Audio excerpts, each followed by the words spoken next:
First off, let me start with a quick disclosure that of course all these settings are personal preference depending on what you're looking to get out of single player, but this is my rendition of mimicking official settings as best as possible with quality of life improvements for single player settings.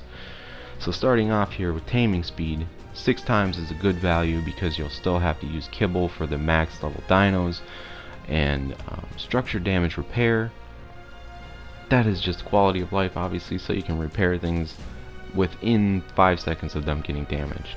Harvest amount, I don't like it to be crazy, as close to 2 times as possible so that picking up 1 stone doesn't physically give you 2 stones.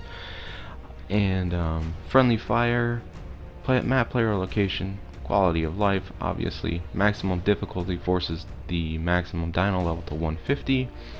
Make sure you uncheck those single player settings. Disable structure collision, huge quality of life improvement for building. Unlimited respecs is for mine wipe, and flyer speed leveling is in the absence of being able to transfer dinos from other maps in the same cluster. So where you could get a wyvern from another map and bring it to the island, let's say, and fly it for a faster flyer, that's why I have that box checked. So decay, you want those both off. You know, if you live on multiple locations in the map, you don't want your structures to disappear if you forget about them. But here's the essential ones here, guys. Poop interval, the higher the number, the less frequently you poop. I think the egg interval works in the opposite direction, but if any of these values seem strange to you, just reset them to their default and slide the bar in the other direction. Never set poop interval to 0 because your game will crash and be unrecoverable. Mating interval is the cooldown between dinos being able to mate. Egg hatch speed also affects gestation, so the amount of time mammals are pregnant. Baby mature speed is how fast your babies grow up. Unfortunately, it's not a percentage, it's a time value. Baby food consumption, quality of life change. Resource respawn, that is essential for bugs. You need it as low as possible. It feels like it's going to break the game, but not having your resources respawn is going to break it further. Baby cuddle interval multiplier is how frequently your babies want to cuddle. Now, the smallest dino I breed are otters, and like I said, since the numbers aren't based off of percentages, they're based off of time values, you need them to match so that you can imprint before the dino is fully raised. And those are the maximum amount of settings for an otter. Nighttime speed, I like it to be slower, but I hate dusk and dawn taking forever, so I just mess with the nighttime speed. Crop growth speed and spoil times. Spoil times a quality of life improvement for feeding troughs, and you don't want it to be too high because then you'll never get spoiled meat on maps that you can't harvest it.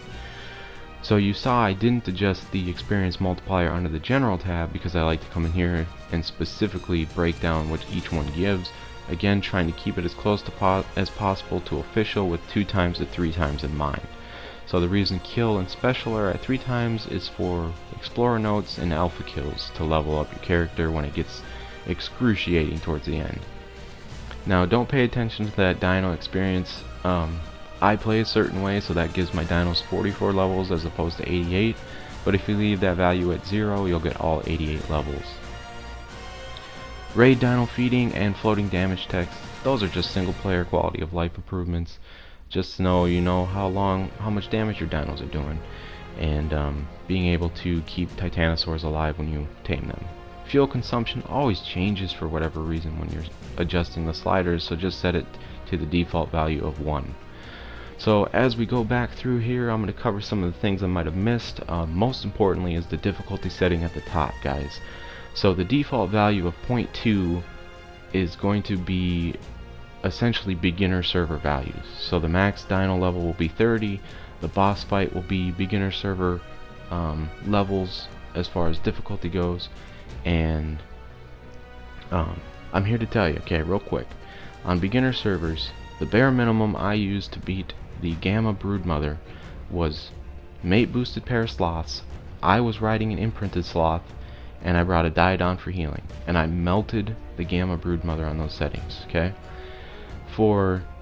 if you don't adjust that value and you just check maximum difficulty at the bottom, it will force that slider to 1, the whole value of 1, which is the highest setting. I've read things saying that you can change it to 5 manually by typing it in the box, but it doesn't stick. Okay, 1 is the highest value that can go into that box. But here's the thing, guys, let me tell you, with that whole value of 1, I was testing dinos and obviously the legitimacy of values for single player, since nothing in this game is functioning the way it was designed, because Wildcard left it a tattered mess just before they launched ASA, and they're not planning to fix anything anytime soon. So I spawned in 18 Rexes, all level 150 plus the maximum levels you get for taming it. I spawned in Yeti and a Diodon to make 20 dinos, okay? I couldn't even get the Broodmother to a quarter of health with that, okay? So just take my word for it, don't take my word for it, but you will find yourself hating life if you try to play the game with the difficulty value of 1. So 0.5 I think is that happy medium, that sweet spot where it's still close to official settings, but at the same time it's not beginner server where it's too freaking easy. What else? Let's see. Oh, for the taming speed, okay, I covered you'll still need kibble for the max level dinos. So obviously you don't want things to take hours upon hours to tame when you knock them out, okay? With 6 times, if you don't have the proper food, that will still be the case. So for instance, if you tried to tame a level 150 Thyla with regular raw meat, that would take close to an hour, okay? But if you had its preferred kibble or the next food item down the list, which is I think cooked mutton or raw mutton, it's going to cut that time down considerably, you know, maybe 10-15 minutes for a max level Thyla.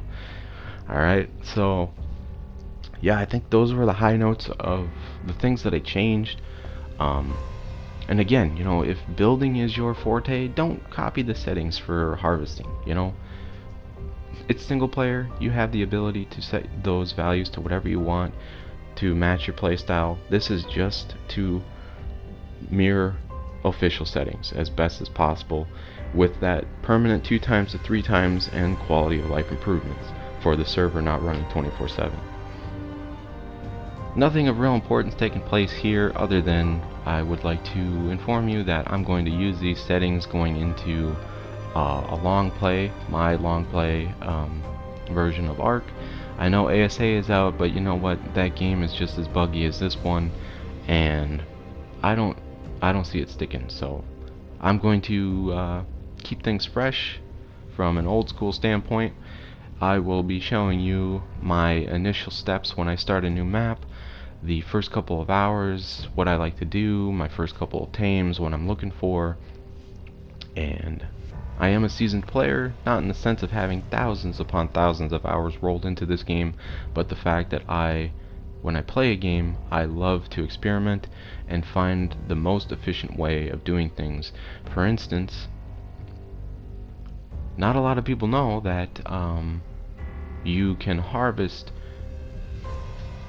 comparable amounts of flint using a saber tooth as you can using an ankylosaurus. Okay, not a lot of people know that. And if you don't believe me, feel free to chime in on the comments. Additionally, if you have questions of things that were changed or that didn't change that you have questions on, leave a comment. I'll get back to you and answer it. But yeah, I hope to see you all at my long play version to give you some tips and tricks on how to make your life in ARK a little easier. So that's the video, guys. Thanks for watching, and I hope it helped.